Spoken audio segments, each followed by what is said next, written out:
Okay, so this is what I'm making for our Starlink setup. So it'll sit on this, and what I'm going to do is I'm going to bolt this to the pole down there where the where all electricity and stuff is. So I'm going to put it up on the pole. I'm going to set it up on here so it'll stick out away from the pole a little bit, because for that reason is because when we have animals out there, because I'm going to have that cut off as pasture where it's sitting now, and I don't want the animals getting a hold of the wire and stuff like that. So what I'm going to do is put this up there so I cut and split the end of it. What I'm going to do is just flatten these out, drill holes in them, and then screw it to the pole, and then I'll set my Starlink right up on here. So it's basically what I'm doing here, and I'll show you what the end result when I get to it. Alright, I'll try to show you the best I can, but I used to sit out here on a T-post, so now it's up there. So it's up out of the way, sticking off the side of our post, pointing the direction it needs to be in. I got that cable tested so that way animals can't get on it, but that's it.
All right. What? They're in the truck. What? They're in the truck. The keys are? Yeah. Where? In the glove box. Oh, well, I'll have to get them in a minute. Anyway, so we ran our string. I don't know, it's kind of hard to tell, but ran our string, and I just put the pieces of wood here just as like a marker. They're not squared up to the corners or nothing. But put my string on, and then what I did was I took a square and squared up one corner. So I also used this deal here. I just built this as a template, squared it off and used it also to stick in this corner. So everything I go off of will be squared off of this corner. So when I start setting posts, my first post will go here, and I'll use it to run down my string, get everything squared up. And as I go, I'll, you know, measure everything and make sure it's where it's supposed to be, before I set, you know, start putting dirt back in the ground.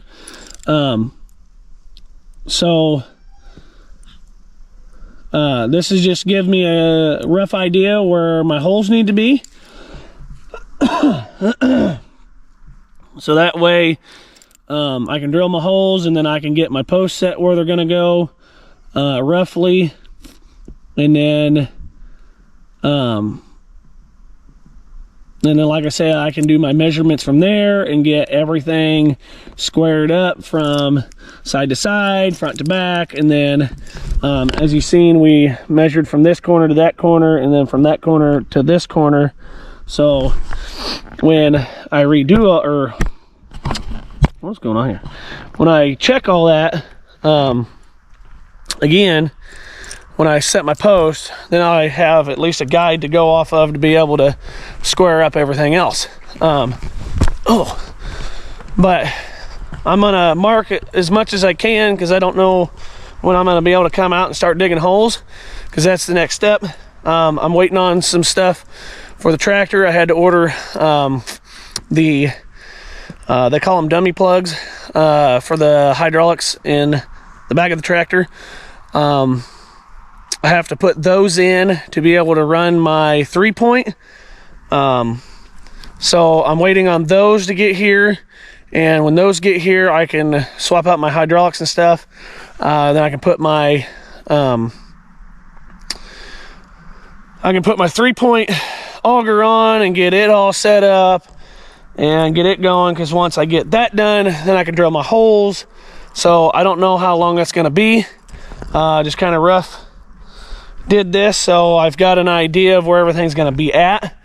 And then after that, it'll be putting posts in, making sure everything's level, making sure everything's at the right height.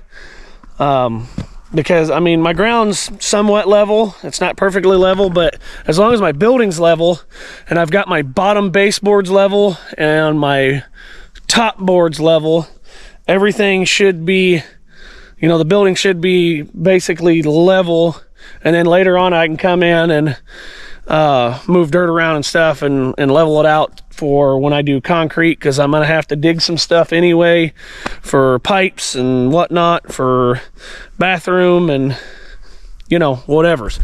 But yeah, as far as we ran, like I say, we ran the strings, we got everything squared up, and I made sure that those stakes aren't touching the corners of the strings, but everything's squared up according to, you know, corner to corner, whatnot. But like I say, it's just kind of a rough template until I start setting posts. So like I say, I'm gonna start there, because that'll at least square me up to where my building's gonna sit, and then I won't, you know, I won't be off. And if I am off, I'm not off by much. It'll be very little. But anyway, so that's what we got going on right now. Got our layout out. up here, and I was kind of worried that I didn't have enough pulled down and pushed towards the front, but actually I had the perfect amount, because right up here, so as you can tell, my strings right here is orange. I've got all of that I leveled out up here, which is nice, because actually right here where this tree will come out, and I'm going to start pulling some of this down at a slope now, over to a certain section here, because then all I'm going to do is kind of just slope that edge off there, because up here, so 32 feet is about middle. I can't remember where middle was. I stuck my foot in it somewhere. I don't remember now. But anyway, 32 feet was like somewhere in here. So at that mark where the doorway is, probably into the garage maybe, it's going to come out, and it's going to be patio all the way up. Because I was also worried up here, I don't know if you'll be able to see it or not, up here, I'm gonna turn my light. So up here where the building is, and then the drive where it comes up this way. Wow, that light is really screwing with that. There we go. Where that drive is, it's gonna be concrete. So this will all be kind of a weird shaped concrete, and then out. So this will all be leveled and be concrete here. So that way, because we'll have our double doors up here somewhere, not really sure where yet. We might end up putting them up here. Depends on how we like it, because really we can put them anywhere. But yeah, where he's walking will be the edge of the drive, and we'll do some landscaping and stuff there. We're not worried about that. But like I say, there will be a drive that goes up around the back, so we can get up around there. But this will all be concrete. This will be where we can park our side-by-side and stuff like that. And eventually, when we get to it, well, I took the light off from over here. Let me move it back. So eventually, off on this side, I wanted to make sure I had enough room, because this tree line, when I smooth this out, this will be pretty good that I can, it's kind of hard to tell because it's dark right here, but I'll kind of flatten this out a little bit, and I'll probably smooth that out a little more up here. But where these trees are, I'm going to cut these trees out, and I'm going to build a lean-to off the back side of, or how do you want to, yeah, I'd say the back side of our building. So basically a lean-to here, and then I'll be able to park my tractor and my camper probably both up in here. I don't know if I'll be able to do both, but wishful thinking. Because I think what I'm gonna have is just have a drive-through lean-to here, and might do a few other things with it too. We're not 100% sure yet. Because I also might use it for wood storage for our wood burner. But I'd like to make it like a drive-through, because then I could use the back side of it and, you know, like park my tractor in there and then be able to drive it out that way. But anyway, enough of me rambling on. So house is laid out. Just gotta start digging holes and putting poles in the ground, so stay tuned for that.